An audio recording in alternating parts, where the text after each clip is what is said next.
नमस्कार, मैं doctor Nalin Kumar Suri, family physician. चलिए आपके साथ एक और महत्वपूर्ण जानकारी शेयर करता हूँ कि मोटापे में टाइप 2 डायबिटीज़ क्यों हो जाती है, इसका क्या कारण बन जाता है। तो चलिए शुरू करते हैं।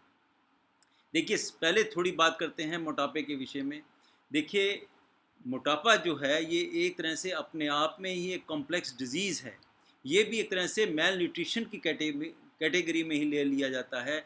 जो लोग ज़्यादा खाना पीना होता है वो भी मेल न्यूट्रिशन के अंदर आ जाता है। जिस प्रकार से खाना पीना बहुत कम होता है उसे भी मेल न्यूट्रिशन कहते हैं। तो बहुत ज़्यादा जो जो उनका खाना पीना होता है, जो बहुत ज़्यादा कैलोरीज खाते हैं, तो वो भी मेल न्यूट्रिशन की कैटेगरी में ही मान लिया जाता है।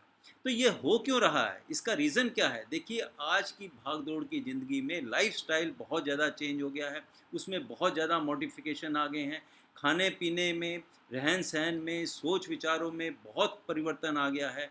तो आज की डेट में ऐसे बहुत सारी एफ्लुएंट फैमिलीज़ हैं जिनमें मोटापा बनता जा रहा है। तो उसका कारण केवल एक है कि वो कैलोरीज़ इनटेक उनका बहुत ज़्यादा है और फिज़िकल एक्सरसाइज़ निल के बराबर है या बहुत कम करते हैं। तो क्या होता है, जब कैलोरीज़ इनटेक ज़्यादा होगी और कैलोरीज़ का जो एक्सपेंडिचर है, कैलोरीज़ को खर्च करने की जो क्षमता है वो बहुत कम होती है, फिज़िकल एक्टिविटीज़ नहीं होगी, आराम की ज़िंदगी बहुत ज़्यादा है, तो क्या होगा कि ये कैलोरीज़ डिपॉज़िट होती चली जाती हैं, जिससे मोटापा बनता चला जाता है। और ये मोटापे की वजह से क्या होता है, फिर कुछ कॉम्प्लिकेशंस आनी शुरू हो जाती हैं। हाई ब्लड प्रेशर रहने लग जाता है, हार्ट का रोग लग जाता है, कोरोनरी आर्टरी डिजीज़ बन जाती है, एंजाइना की प्रॉब्लम हो जाती है, गाल ब्लैडर में स्टोन बनने शुरू हो जाते हैं, फैटी लिवर की प्रॉब्लम आ जाती है, गैस फॉर्मेशन बहुत होने लग जाती है, बवासीर की शिकायत हो जा सकती है, जोड़ों में जो घुटने हैं उनमें दर्द रहना शुरू हो सकता है, जो प्रेगनेंसी होने में बहुत ज़्यादा परेशानी आ जाती है। ऑलरेडी उनकी जो इम्यूनिटी पावर है, शरीर की जो कार्य क्षमता, जो प्रतिरोधक क्षमता है, वो बहुत कम हो जाती है। डिप्रेशन में चले जाते हैं, एंग्जाइटी में चले जाते हैं। तो इतने सारे कारण बन जाते हैं केवल ये मोटापे की वजह से, लाइफ़स्टाइल के मॉडिफ़िकेशन की वजह से। ये जो है प्रॉब्लम्स ऐसे पेशेंट्स को आ जाती हैं। अब देखिए हम किन व्यक्तियों को कहें कि ये लोग मोटे हैं या ये नॉर्मल हैं या अंडरवेट हैं या ओवरवेट हैं, तो उसके लिए मेडिकल साइंस ने एक फार्मूला बनाया है बॉडी मास इंडेक्स का। बॉडी मास इंडेक्स में क्या होता है कि हाइट और वेट का लेकर एक फार्मूला है, उससे वो निकाल लिया जाता है कि ये व्यक्ति, अमुक व्यक्ति मोटापे की कैटेगरी में है या नहीं है। जिनका बॉडी मास इंडेक्स जो है 30 से ज़्यादा होता है, 30 से ज़्यादा होते हैं, वो ओबेसिटी की कैटेगरी में होते हैं। इसलिए हर व्यक्ति को अपना बॉडी मास इंडेक्स का पता होना चाहिए और साल में कम से कम 3-4 बार ज़रूर चेक करते रहें। बॉडी मास इंडेक्स से आपको पता लग जाएगा कि आप कहीं मोटे तो नहीं हो रहे। तो ये अगर आप ध्यान रखेंगे, बॉडी मास इंडेक्स के विषय में जानेंगे, तो क्या होगा कि आप अपनी खान-पीन में ध्यान रखेंगे, अपनी लाइफ़स्टाइल में चेंज करेंगे, फ़िज़िकल एक्टिविटीज़ में परिवर्तन लाएँगे, एक्सरसाइज़ ज़्यादा करेंगे, तो क्या होगा कि ये मोटापा नहीं आएगा।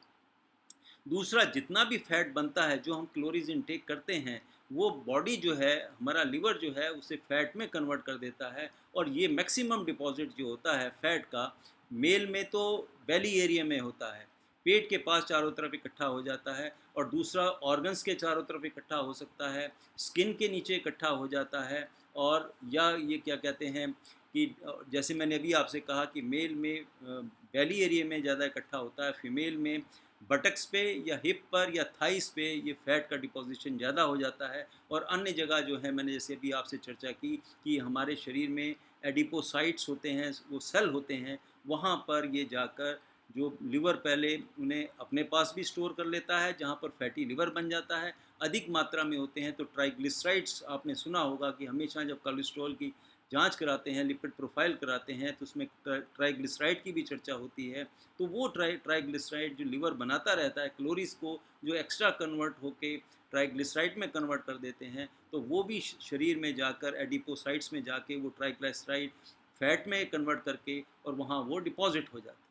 तो ये सारी जो क्रिया होती है, केवल कैलोरीज इनटेक ज़्यादा होने से, कार्बोहाइड्रेट्स ज़्यादा खाने से, ये सारी जो लोग हैं ये मोटे हो जाते हैं। तो अब बात करते हैं कि ये जो मोटापा आता है, इसके कारण क्या हैं? इसमें ये तो एक खान-पीन की वजह होगी, लेकिन शरीर के अंदर क्या घटना घटती है? आपने सुना होगा इंसुलिन के बारे में कि डायबिटीज़ को इंसुलिन की बहुत उन्हें नॉलेज होती है, जो डायबिटिक पेशेंट्स होते हैं। वैसे भी सबको मालूम होना चाहिए, ये इंसुलिन एक ऐसा हार्मोन है जिसकी प्रेज़ेंस में ही जितने हमारी बॉडी के सेल हैं, ये जो अंदर हमारे ग्लूकोज़ जो होता है, वो इंसुलिन की प्रेज़ेंस में ही ट्रांसपोर्ट हो सकता है ब्लड से सेल के अंदर, जहाँ पर वो एनर्जी बनती है।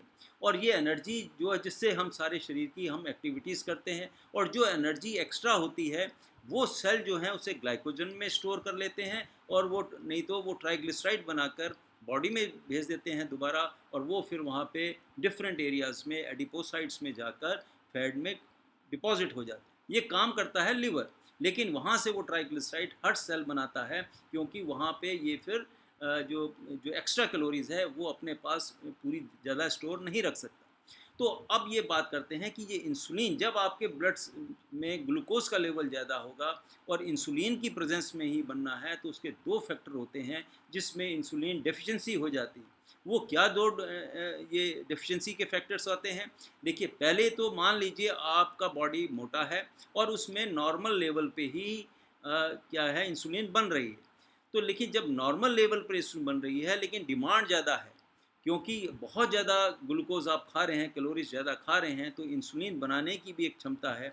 ये इंसुलिन जो है पैनक्रियाज़ में बीटा सेल्स होते हैं, वहाँ पर इनका प्रोडक्शन होता है। तो जब लगातार आपका शरीर में ब्लड ग्लूकोज़ का लेवल बढ़ा रहेगा, तो क्या होगा कि इंसुलिन की प्रोडक्शन भी वो लगातार इतनी देर नहीं हो सकती, इतना काम वो नहीं कर सकता। तो उसकी वजह से भी क्या होता है कि वो फिर जब इंसुलिन डेफ़िशिएंसी हो जाएगी, तो जब इंसुलिन डेफ़िशिएंसी हो जाएगी, सेल के अंदर ग्लूकोज़ नहीं जा पाएगा, तो ब्लड शुगर जो है, जो ब्लड ग्लूकोज़ है, वो हाई हो जाता है। दूसरा कारण क्या बन जाता है कि मान लीजिए आपके चलिए नॉर्मल इंसुलिन बन रही है, लेकिन शरीर का बॉडी मास इंडेक्स ज़्यादा हो गया, आपका शरीर मोटा है, वहाँ पर वो पूर्ण रूप से इंसुलिन सारे शरीर को अच्छी मात्रा में हर सेल के पास नहीं भेज सकता या नहीं जा पाती जितनी हर सेल को ज़रूरत है।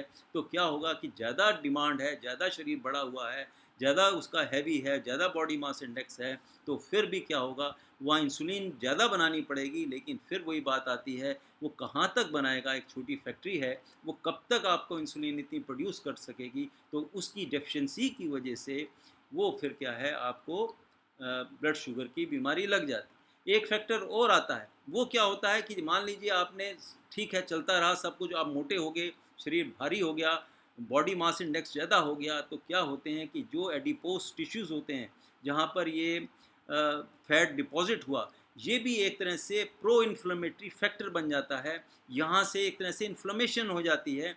ये जो प्रो इन्फ्लेमेटरी जो है वहाँ पे एक प्रकार के पदार्थ बनते हैं जिन्हें हम साइटोकाइनिन्स कहते हैं। इतना डिटेल में मैं नहीं आपको बताऊंगा, लेकिन आप इतना जान लें कि वो भी एक तरह से इन्फ्लेमेशन प्रोसेस हो जाता है।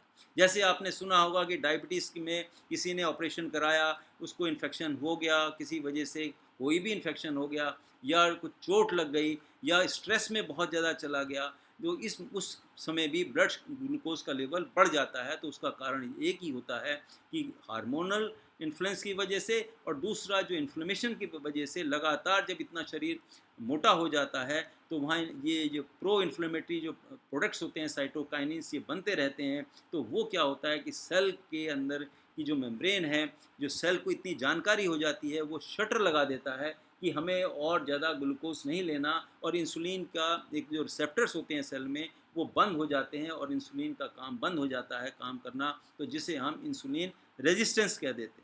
तो ये 3 बातों से क्या होता है कि ऐसे पेशेंट्स जो हैं डायबिटीज़ की कैटेगरी में चले जाते हैं। तो इसलिए कोशिश ये करनी चाहिए कि कोई भी व्यक्ति किसी भी कारण से अगर उन्हें मोटापा आ रहा है, चाहे हाइपोथायराइडिज्म की वजह से आ रहा है, कुशिंग सिंड्रोम की वजह से आ रहा है, हेरिडिटी की वजह से आ रहा है, या और कोई भी खान पीन की वजह से आ रहा है, मोटा नहीं होना चाहिए।